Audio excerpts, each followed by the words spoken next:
Hello everyone, I am Tacit, and today I'm going to be going over all the teams and strategies for the Hall of Guardians Deep Delve. So of course, Hall of Guardians is now the third faction now to now get the Deep Delve mechanic. The other ones that have it are Crypt, All Seeing Eye, and Hall of Guardians, meaning all of the first three delves that were added to the game now all have the mechanic. So as far as Hall of Guardians, this is quite a bit of an improvement compared to how it was before. Of course, you can spend two sigils here of your 3 daily attempts to end up getting a deep delve. This guarantees you one of the rooms to be a gnome treasure room. They'll end up automatically having a gnome in it. However, this layout is also a bit better than what it previously had. Since it was added back when there were no treasure rooms, this one now has 2 guaranteed treasure rooms. The one all the way up here is a guaranteed treasure room, and this one all the way down here is a guaranteed treasure room. Is it overall an insanely good delve layout? No. However, it is way better than what Hall of Guardians originally had, so it has that going for it. Of course, this is a brown-yellow restriction associated to that of the White Helm Kingdom, so you can end up getting another star from doing this, which will end up giving you the bonus of Tribute Chance. However, you may have noticed, I specifically do not actually have the new troop. The main reason for this is, of course, there's another newer mechanic that came into the game recently. You can get one of these copies for as low as 210, or as high as 710 if you want to go get it to Legendary, use a blue orb on it, and have it maxed that way. However, of course, as of this week, we now have a new way to kind of sync gems that might have a little bit more priority, so you might not want to do too deep into this event, maybe just do the free battles and such. And that is the 60 Dragonite per day. Of course, that costs 300 gems. It definitely starts adding up very, very quickly over time. So it is probably a bit higher priority at this current moment in time for most people compared to spending it for the new troop. So if you are looking to do it through the alternative means, the way that these come into the game is right now and for the next several weeks, it is only possible to end up getting this new troop with gems. If I go throw a bunch of shards right here, you'll notice we will never get a single copy of this new troop. I'll just do it until we get like an epic here or something. But as you can see, we're not getting a single copy of the new troop. It is not in the drop to botcha. We're not getting any epics right now, it feels like. However, because we're not even getting the gargoyle there he is. But as you can see, we're not getting any copies of the other epic because it's not in the drop table. It won't be until about 6 weeks after this event takes place. So what is that then, like late October? Late October? So we'll have to wait until then when we can get it off of KR shards. And this will end up saving you 710 gems and a orb if you're lucky to max it. You can still get one copy if you really want it for 210 gems. But at that point, you might as well just go for none if you so choose. But anyways, as far as what else I want to go over with this? The weapon's still pretty standard. It doesn't get a new one. It just has that one that moves you to front. It's an interesting gimmick, but there's already some troops that do that, particularly that one Rear Ogress from Bounty Hunter that basically does it better without needing to use your hero slot. So overall, not really that used in the current state of the game. So let's get into teams. So over in our teams tab here, actually, where's the easiest way to show it from? I guess from the PvP menu here.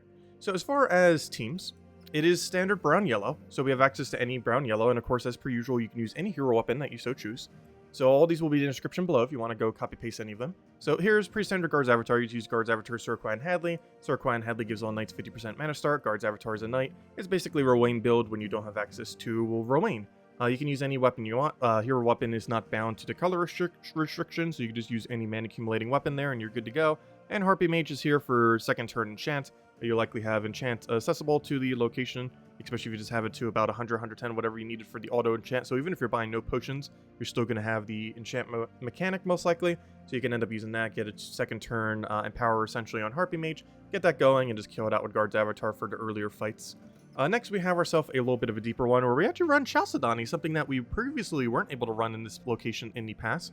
So it's basically a Geomancer Stone Slicer. If you don't have Stone Slicer, you can run any mana accumulating weapon that doesn't block to end up making the Chalcedony team work a little bit better. Then we're just running double Chalcedony with one less construct, but that's mostly so we can use High King Iron Gut.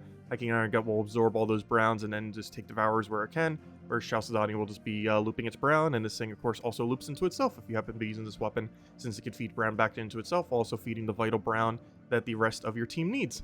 And lastly, of course, we have Pure Faction, which of course does not use a new troop. However, in the current meta, it doesn't really need any new troop. So we have Sentinel here for the silence. the Eternal Sentinel Sentry here to end up giving it a bunch of attack boost.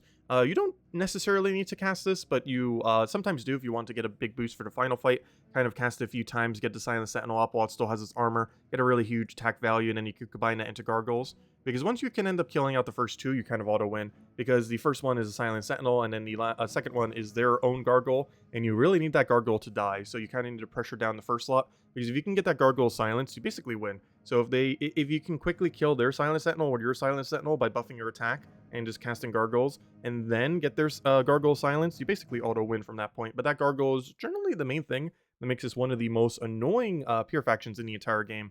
So if you are going to be spending gems and doing that out, it is going to be a little bit easier, since doing it with only, or without all the potion effects and everything, can be a little bit harder. But of course, we do have access to them outside of the game mode now, which means if you have a really high level delve, delve horde, you'll still be able to go and get all those bonuses to be able to assist with all of the additional potion effects that you end up getting, even when it isn't a current event, as well as during the current event. Anyways, one last thing, I actually forgot I did not show the troop itself. So, of course, in the many unowned that we have as of the most recent patch, all the dragons plus this Guardian Pillar, which we will get in 6 weeks when it's actually in the shard drop table, but ends up creating a mix of yellow and brown and barriers the first ally. There's already a troop that does this pretty similarly, a bounty troop that does, I believe, brown and purple, or brown and red, I can't remember. It's a brown and red that does brown and purple, if I'm not mistaken.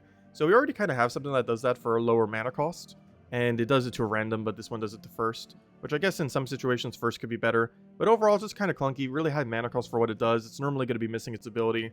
Barriering only the first slot and not being able to get it across your entire team, not necessarily a good thing, as your first slot in many situations is probably a hero class that could barrier brown spam anyways. If you're in a need for barrier, you're probably just using that instead, or a better barrier that could barrier your whole team. There's even red yellows that could barrier your whole team that could do it better than this.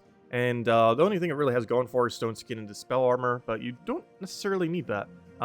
Later in the game, you already have enough durability on most of your barrier options, and even if you don't, if you just barrier them, like let's say Dragonian Monk, if you just get his ability up quickly, well, you don't need to worry about it getting hit because, well, it has barrier itself, whereas this thing is not barriering itself. If it barriered both the thing that it targeted and itself, or gained some kind of armor, kind of like Dwarven Gate, where it barriers all other allies but doesn't barrier itself but still gains armor for itself, like some kind of mechanic like that would have made this a little bit better, but overall, it's just not good compared to the many other options within the game to barrier. And it's actually among one of the weaker ones, so for the most part, not really needed, but still counts as a White Helm troop, of course, for an additional star, if you so want to get it. But I will actually be dodging a lot of these going forward, unless it's something like super meta that we definitely want to start using in teams. But otherwise, we are going to start dodging these until we have all the dragons done. So for the next few of these, we're probably not going to get the troop itself, unless it's actually good.